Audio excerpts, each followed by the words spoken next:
नमस्कार, मैं संजय उपाध्याय आप लोगों का मदरलैंड वॉइस पे हार्दिक स्वागत करता हूं, अभिनंदन करता हूं। आज चर्चा के लिए विशेष मेहमान हमारे साथ पवन कुमार जी हैं, जो भारतीय मजदूर संघ के क्षेत्रीय संगठन मंत्री हैं। पवन जी, आपका बहुत बहुत स्वागत है। आज मदरलैंड वॉइस आपके साथ बहुत कुछ बात करना चाहती है। सबसे पहले तो हम ये चाहते हैं कि 20 तारीख का जो आपने कार्यक्रम किया है श्रमिकों को लेकर, श्रमिकों के जो कानून हैं उनको लेकर, जो विभिन्न राज्यों में जो स्थिति बनी है, उस पर आप थोड़ा बताएं कि क्यों ये प्रोटेस्ट किया गया था और इसका क्या कारण था और आपने क्या क्या किया है। भारतीय मजदूर संघ ने 20 तारीख को सारे देश भर में सरकार की नीतियों को लेकर प्रदर्शन किया। प्रदर्शन के पीछे प्रारंभ में जब ये प्रदर्शन सोचा गया था तो इसके 3 कारण थे। पहला कारण था प्रवासी मजदूर। इतनी बड़ी संख्या में मजदूर जा रहा है, इतनी बड़ी संख्या में उद्योग बंद हुए हैं, काम धंधे बंद हुए हैं, मजदूरों के न जाने का कोई साधन है, न रहने का कोई साधन है, न खाने पीने का साधन है। तो उसको लेकर के एक बड़ी चिंता का विषय था। दूसरा बड़ी चिंता का विषय ये था कि अभी मार्च महीने का भी वेतन बहुत सारी जगह पर नहीं मिला और अप्रैल का तो लगभग कहीं भी नहीं मिला। लगभग 2-4-5 लोगों ने दिया होगा, अदरवाइज बाकी लोगों ने वेतन नहीं दिया। दूसरा विषय हमारी चिंता का ये था। तीसरा विषय ये था चिंता का कि लगभग 11 राज्य सरकारों ने श्रम कानूनों के साथ छेड़छाड़ की है। उसमें एक नोटिफिकेशन लाकर, एक अधिसूचना जारी करके बहुत सारे बदलाव किए। ये बदलाव करते समय ILO की कन्वेंशन 144 का ध्यान भी नहीं रखा गया, जिसमें सरकार की बाध्यता है। सरकार ने पार्लियामेंट में संकल्प पारित किया है कि श्रम कानून में जब भी कोई बदलाव करेंगे तो त्रिपक्षीय वार्ता के माध्यम से करेंगे। सरकार ने किसी प्रकार की वार्ता करने की बजाय राज्य सरकारों ने यूनिलैटरली एक तरफा निर्णय करके और श्रम कानूनों से छेड़छाड़ कर, उसमें भी 3 सरकारें ऐसी हैं, उत्तर प्रदेश, मध्य प्रदेश और गुजरात। इन सरकारों ने कि राज्य में श्रम कानून नाम की कोई चीज़ बची नहीं। 1-2 कानून बचे हैं जिसकी आज कोई बहुत ज़्यादा, जैसे बंधुआ मजदूरी का कानून बचा है। बंधुआ मजदूरी का आज कितना क्या है ये देखने का विषय है। ऐसी एक कहा है कि पेमेंट ऑफ वेज का केवल सेक्शन 5 बचेगा, वेतन भुगतान का बचेगा, बाकी कानून नहीं बचा। तो ऐसे कुछ 1-2 छोटी-छोटी चीज़ें बची हैं, बाकी सब चीज़ें समाप्त। आपको मैं एक बड़ी गंभीर बात बोल सकता हूँ। मेरा बड़ा सीरियस एलिगेशन है इस सरकार कि दुनिया में जो कोई भी अपने आप को तानाशाह कहता, डिक्टेटरशिप गवर्नमेंट जो चलाता है, उसने भी इस प्रकार से श्रम कानूनों में छेड़छाड़ नहीं की जो छेड़छाड़ उत्तर प्रदेश, मध्य प्रदेश और गुजरात ने की और बाकी राज्य सरकारों ने छेड़छाड़ कर दी। यानी इतने बड़े पैमाने पर मजदूर कानून से छेड़छाड़ हुई है, ये एक चिंता का विषय है। और चौथा बड़ी चिंता का विषय, ये जो वित्त मंत्री का पैकेज आया माननीय प्रधानमंत्री जी के निर्देश पर, प्रधानमंत्री जी ने कहा 20 लाख करोड़ का पैकेज देंगे। वित्त मंत्री ने कहा तुम शेयर में 1.25 शेयर, उन्हें 21 लाख करोड़ का पैकेज दिया, 20,97,000 करोड़ का पैकेज दिया। किंतु उस पैकेज में सरकार ने डिफेंस सेक्टर, कोयला सेक्टर, एनर्जी सेक्टर, अणु विभाग, इस प्रकार के विभागों में सरकार ने तो प्राइवेट करने का काम धंधा शुरू किया। उसके कारण से, और कहा ये बड़ी चतुराई से भाषा बोली वित्त मंत्री ने कि हम निगमीकरण कर, निजीकरण नहीं कर रहे, corporatise, we are not privatise. पता नहीं निर्मला सीतारमण जी किसको मूर्ख बना रही है, या खुद मूर्ख है या दूसरों को मूर्ख समझती है या मूर्ख बनाने का प्रयास कर रही है। हम जानते हैं कॉर्पोरेटाइजेशन क्या होता है, कॉर्पोरेटाइजेशन का भविष्य क्या होता है, इसका कोई उत्तर नहीं उनके पास। क्योंकि ऐसे 4 बड़े कारणों से हमने देशव्यापी धरना प्रदर्शन का कार्यक्रम किया। ये धरना प्रदर्शन हमारे देश भर में 627 जिलों में 11,000 से अधिक स्थानों पर संपन्न हुए।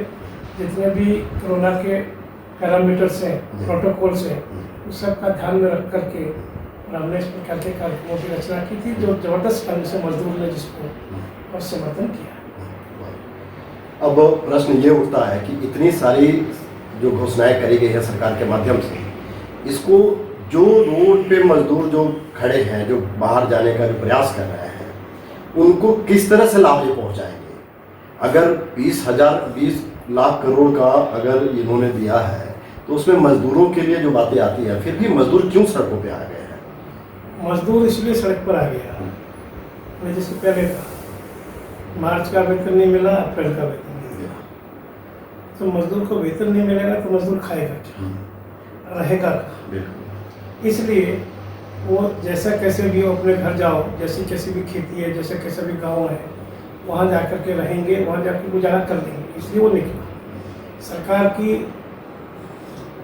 इसको क्या कहा जाए, पहले कहा कि बसें चलेंगी, फिर कहा ट्रेन चलेंगी, ट्रेन में कहा 300 ट्रेन चलाएंगे देश भर में। 300 ट्रेन कितने लोगों को लेके जाएगी? तो पहले कहा कि 600-700 लोगों को लेके जाएगी, फिर कहा 1000-1200 लोगों को लेके जाएगी, यानी 2-3 लाख लोग, 3 लाख 3.5 लाख लोग रोज लेकर जाएंगे। सड़क पर तो करोड़ों मजदूर हैं, कैसे लेकर जाएंगे? सरकार के पास इसकी क्या योजना है? उसके कारण से मजदूर सड़क पर जैसे तैसे निकला। और जहाँ तक मजदूरों के इसका लाभ का सवाल है, मजदूर के खाते में आया कितना है? मुझे लगता है इस 20-21 लाख करोड़ के पैकेज में मजदूर के खाते में ले देकर 2 लाख करोड़ रुपये आए। वो भी कच्चा राशन देंगे, पक्का राशन देंगे, ये करेंगे, वो करेंगे, कुछ पेंशन में दे देंगे, कुछ मनरेगा में दे देंगे, कुछ इसमें दे देंगे, कर करा करके लगभग 2 लाख करोड़ रुपये आए। इससे ज़्यादा कुछ नहीं इसमें। बाकी 18 लाख करोड़ तो कर्जा ही कर्जा है। तनख्वाह नहीं मिलने से सड़क पर मरो या कर्जा लेकर फांसी खाकर मरो, कुल मिलाकर मजदूर को मरो। अब दूसरा प्रश्न ये उठता है कि देश में इतने सारे मजदूर संगठन हैं, अलग अलग पार्टी के, अलग अलग विचारों के बहुत सारे मजदूर संगठन हैं। उसमें कुछ मजदूर संगठनों ने आज एक रैली की थी, जो जहाँ पे मैं गया भी था, और वहाँ पे मुश्किल से मुझे 25-30 लोगों से ज़्यादा कुछ दिखे नहीं। तो ऐसे में जो मजदूर संगठनें जो अब जो प्रयास कर रही हैं, ये प्रयास इन्होंने पहले क्यों नहीं किया? जब ये मजदूर सड़क पे नहीं आए थे, उनको तब करना चाहिए था। आप लोग भी एक तरह से देखें तो आप लोग को कैसे देरी हो गई इतना जल्दी काम करने? भारतीय मजदूर संघ को कोई देरी नहीं है जी। भारतीय मजदूर संघ ने, पहले मैं दूसरे प्रश्न का उत्तर देता हूँ। बाकी संगठनों ने जो किया, आज किया, गए, देखा, जैसा कुछ आपने देखा, इसका उत्तर आप उनसे खोजिए, हमसे मत पूछिए। जहाँ तक हमारा संबंध है, हमने पहला पत्र देश के प्रधानमंत्री को 27 मार्च को लिखा, दूसरा पत्र 9 अप्रैल को लिखा, बीच में 22 अप्रैल को हमने देश के गृह मंत्री महोदय को मिलकर के असंगठित क्षेत्र के मजदूरों का ज्ञापन दिया। उसी आधार पर सरकार ने 6 मई को बैठक बुलाई, देश के श्रम मंत्री के सामने सारा विषय रखा। यानी भारतीय मजदूर संघ लॉकडाउन के 2 दिन के बाद से ही 25 को लॉकडाउन शुरू हुआ, 27 को हमारा पहला पत्र लिखा। हम लगातार प्रयत्नशील थे कि बातचीत के माध्यम से, चिट्ठी पत्री के माध्यम से समस्याएं सुलझे। जब नहीं सुलझी तो सड़क पर उतरे। अब एक अंतिम प्रश्न आपसे मैं ये जानना चाहूँगा कि जो मजदूर जिनका काम छिन गया है, जो असंगठित क्षेत्र के मजदूर हैं, जिनके पास आज के डेट में कोई काम नहीं है, उनको अपना आजीविका भी चलाना बड़ा मुश्किल हो रहा है, उनके लिए आपके संगठन ने क्या सोच रखा है? नहीं, हमने क्या सोचा ये प्रश्न है, क्योंकि हम दूसरी बात सरकार से कह रहे हैं, संगठित क्षेत्र हो, असंगठित क्षेत्र, लेबर स्पेशल जा रहे हैं। पहले 300 जा रही थी, अभी कहा जा रहा है 400 जाएंगे, कल हो सकता है इसकी संख्या और बढ़ेगी। जहाँ से प्रारंभ होती है वहाँ से लेकर जहाँ उनको जाना वहाँ तक, उनको छोड़ करके खाली वापस आते। हमने सरकार से कहा है कि खाली क्यों आते हैं? जो मजदूर काम पर आना चाहता है उसको लेकर आइए। अगर उसको लेकर आ जाएंगे तो आर्थिक पहिया भी चलेगा, औद्योगिक गतिविधि भी बढ़ेगी और मजदूर को रोजगार भी मिलेगा। एक दूसरी बात हम सोच रहे हैं, कोरोना, पोस्ट कोरोना वो समय आ गया है जब सरकार को अपनी औद्योगिक नीति पर फिर से विचार करना पड़ेगा। क्यों? कि जानकारी के लिए इस देश में अभी तक 3 बार सरकार ने औद्योगिक नीति की घोषणा की है। एक बहुत प्रारंभ में की थी 54-55 में 1956 का एक्ट जो बना था। नहीं, 53 औद्योगिक नीति एक्ट, आप पत्रकार एक्ट की बात नहीं कर रहा हूँ। नहीं, इंडस्ट्रियल एक्ट जो बना था। इंडस्ट्रियल एक्ट अलग चीज़ है, किंतु औद्योगिक नीति बनी हुई। जी जी। उस नीति में ये कहा गया कि 3 बातों का ध्यान रखेंगे, रोजगार देंगे, क्षेत्रीय असंतुलन दूर करेंगे और देश का विकास करेंगे। बिल्कुल। उस माध्यम से देश में बड़े बड़े कारखाने लगे, बोकारो स्टील जैसे, भिलाई स्टील जैसे, दूर दराज के क्षेत्र में कारखाने लगाए गए, कोयला उत्पादन पर जोर दिया गया, विद्युत के जोर दिया गया और रिमोट एरियाज में किया गया। वो क्षेत्र का ही विकास हुआ, उस क्षेत्र के लोगों को रोजगार भी मिला और देश का ही विकास। 1980 में दूसरी औद्योगिक नीति है, जब कहा गया कि जिले को केंद्र मानकर विकास करें, पिछड़ा क्षेत्र कोई आधार नहीं है। उसके माध्यम से जिला विकास केंद्र कुछ बने, औद्योगिक विकास केंद्र कुछ हुआ। उसके बाद 1990 में तीसरी औद्योगिक नीति, उस नीति में सीधा कहा गया जहाँ उद्योगपति चाहे वहाँ, वो देश का विकास, क्षेत्रीय संतुलन, जिला, वो सब पीछे छूट गई चीज़ें। उसके कारण से सब चीज़ें शहरों के केंद्रित हो गई। अब जब संकट आया तो प्राइवेट सेक्टर ने हाथ खड़े कर दिए, हाथ खड़े कर दिए तो मजदूर सड़क पर आ गए। हम क्या कह रहे हैं सरकार से कि अब रास्ता वो खोजो, अब मजदूर नहीं आए उद्योग के पास, उद्योग जाए जहाँ मजदूर है वहाँ, इससे उद्योग को मजदूर भी मिले। बिल्कुल। दूसरी बात भी होगी, 2 बातें और होंगी इससे, पॉल्यूशन बचेगा, फ्यूल बिल बचेगा, क्योंकि जब मजदूर वहाँ है, कच्चा माल वहाँ है, तो वहाँ बनाइए, वहाँ बनाएंगे तो आपका जो फ्यूल चार्जेज है, बिल, कच्चे माल को बड़े शहर में लाते हैं, बड़े शहर से छोटे से में लेकर जाते हैं, उसका खर्चा बच जाएगा। और जब फ्यूल कम कंज्यूम करेंगे एनवायरमेंट, पर्यावरण मित्र। अगला प्रश्न मेरा यही था कि जिस तरह से मजदूरों का माइग्रेशन हो रहा है, एक शहर से दूसरे शहर अपने गांव की ओर लौट रहे हैं, आने वाले शहर पोस्ट कोविड पीरियड जो है उसमें क्या ये लेबर अनरेस्ट वाली स्थिति नहीं बन जाएगी, लेबर शॉर्टेज वाली स्थिति नहीं बन जाएगी? जो उद्योग धंधे जो चल रहे हैं उनके लेबर कहाँ से आएंगे? फिर उनको, क्योंकि जो जा रहे हैं वो आने के मूड में नहीं दिख रहे हैं, क्योंकि उनके लिए उस तरह से व्यवस्था भी नहीं की गई और जैसा उनका अनुभव रहा उसके हिसाब से ये लग रहा है कि इतना जल्दी आने वाले नहीं हैं। इस पर आपका क्या विचार है कि उस कंडीशन में कैसे करना चाहिए? 2 अलग अलग बातें जी। मजदूरों का अनरेस्ट ये अलग चीज़ है और मजदूर का उद्योग में लौटना ये अलग चीज़ है। हमको लगता है मजदूर देर स्वयं उद्योग में लौट कर आएगा, जाएगा नहीं कहीं, गाँव में कुछ करेगा। किंतु एक बात जरूर, एक प्रश्न खड़ा है, 100 स्मार्ट सिटी बनाएंगे, ये सोच रखने वालों को अब ये सोच बदल करके कहना पड़ेगा कि स्मार्ट विलेज बनाएंगे। इस देश में, इस देश का अगर वास्तव में विकास करना है तो बहुत पहले से बताया गया है, बहुत पहले से एक स्लोगन दिया गया था और ये सरकार, जिस महापुरुष ने वो नारा दिया था, उसके आदर्श को मानने वाली सरकार है। इनका दायित्व है कि उस महापुरुष की बात पूरा करें। और उन्होंने कहा था कि गांव की जवानी और गांव का पानी एक गांव में रहना चाहिए। यानी देश की अर्थव्यवस्था जो शहर आधारित अर्थव्यवस्था बन गई है, उसको ग्राम आधारित अर्थव्यवस्था यदि बनाएंगे, गांव को विकास का आधार केंद्र बनाएंगे और विकास पर भी आज दुनिया में बहस होनी चाहिए। अमेरिका ने बहुत विकास किया, स्पेन ने बहुत विकास किया, इटली ने बहुत विकास किया, कनाडा में बहुत विकास हुआ। ये अपने आप को विकसित राष्ट्र की श्रेणी में गिनते हैं, किंतु एक झटके नौवे में गिरे हैं। इनका क्यों? इन्होंने ढांचे का विकास किया, सड़कों का विकास किया, एयरपोर्ट का विकास किया, इसका विकास किया, टेक्नोलॉजी का विकास, इन्होंने मनुष्य का विकास किया। इसलिए ग्राम आधारित, मनुष्य के विकास आधारित योजनाएं बनेंगी तो सफल होंगी। बहुत बढ़िया, बहुत नेक विचार हैं। अब चूंकि हम लोग पत्रकार बिरादरी से हैं, तो इस लॉकडाउन के पीरियड में पत्रकारों के साथ बहुत सारी समस्याएं उभर के सामने आई हैं। ऐसे तो जो बड़े जो मीडिया हाउसेस हैं उन्होंने भी अपनी छटनी का काम शुरू कर दिया है। उन्होंने भी अभी अपने 20 से 25% अपने जो स्ट्रेंथ है उसी के साथ काम कर रहे हैं।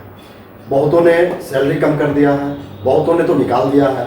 छोटे और मध्यम या जो छोटे श्रेणी की जो पत्रिकाएं हैं उनकी तो बात ही नहीं कर रहे, वो तो लगभग बंद होने के कगार पे आ गई है। इसके अलावा सबसे बड़ी समस्या जो पत्रकारों के बीच आई है वो फ्रीलांस जर्नलिस्ट के बीच आई है, फ्रीलांस कैमरामैन के बीच आई है, उनके पास कुछ काम नहीं है, वो भुखमरी के कगार पे आ गए हैं। उनके लिए आप क्या करना चाहेंगे? नहीं, क्या है, ये पत्रकार बरादरी अपने आप को दुनिया का सबसे विद्वान, सबसे जानकार मानने वाले लोग। इनको जब कभी भी संगठन की बात करो तो किसी को संगठन समझ में नहीं आता, और बिना संगठन के कोई संघर्ष नहीं किया जा सकता। इसलिए भारतीय मजदूर संघ इनकी लड़ाई लड़ने के लिए तैयार है, बशर्त ये है ये तो तैयार हों। मुझे ध्यान है टाइम्स ग्रुप में 52 लोगों को निकाला, आए हमारे पास, हमने कहा लड़ेंगे। उनका हमको कागज साइन नहीं करेंगे, कोई शिकायत नहीं करेंगे किसी, जो करना आप करें, करिए हमारे। ऐसे कि मुद्दा ही सुस्तर गवा चुस्ती दुनिया में चलता नहीं। तो पत्रकार बरादरी जितनी सक्रिय होगी, अपने निजी स्वार्थ छोड़ेगी। आज सबसे बड़ा समस्या यही है, मैं पत्रकार संगठनों को पिछले 30-35 सालों से जानता हूँ। जो नेता बनता है उसका कोई कोई स्वार्थ खड़ा हो जाता है, और जब नेता का स्वार्थ हो जाता है तो संगठन घर में जाता है, मजदूर घर में जाता है, कर्मचारी घर में जाता है। इसलिए और आज कोई एक ईमानदारी से पत्रकारों की लड़ाई को लड़ देगा। जैसे इलेक्ट्रॉनिक मीडिया के जितने जर्नलिस्ट हैं, उनके लिए देश में कोई कानून नहीं, कोई मांग ही नहीं, लड़ाई नहीं, कोई संघर्ष ही नहीं। इसलिए और जिस प्रकार से ठेका बढ़ा, तो जो सीनियर जर्नलिस्ट है, ठेका बढ़ गया वो तो परमानेंट है, उसको क्या करना, उसको ठेका भी मिला तो दुगने दाम पर मिला, रिटायर होने के बाद भी मिला है, तो किसी की चिंता नहीं करता। और जो बरादरी है अपनी चिंता नहीं करती, उसकी चिंता नहीं करता। भगवान भी उसकी मदद करता है जो अपनी मदद खुद करना चाहता है। भारतीय मजदूर संघ मदद करने के लिए तैयार है, बशर्त ये है कि ये बरादरी तो खड़ी हो, कभी लालचर हो, ये लालचर हो, वो लालचर हो। अपने विज्ञापन के स्वार्थ की राजनीति को छोड़कर जाने का मन हो तो लड़ाई। अगर विज्ञापन की राजनीति में फंस जाएंगे तो लड़ाई नहीं। बहुत बढ़िया। जैसा पवन जी ने कहा है कि जब तक पत्रकार बिरादरी खुद सामने नहीं आएगी और जब तक एकत्र होकर, एकजुट होकर जब तक अपने समस्याओं को समाधान करने के लिए सामने नहीं आएंगे, तब तक उनका कोई कुछ नहीं कर सकता है। भगवान भी ऐसे लोगों का भला नहीं करता है जो अपना मदद खुद नहीं करना चाहते हैं। पवन जी, आप मदर इन वॉइस पे आए, अपना बहुमूल्य समय दिया, आपका बहुत बहुत धन्यवाद। धन्यवाद।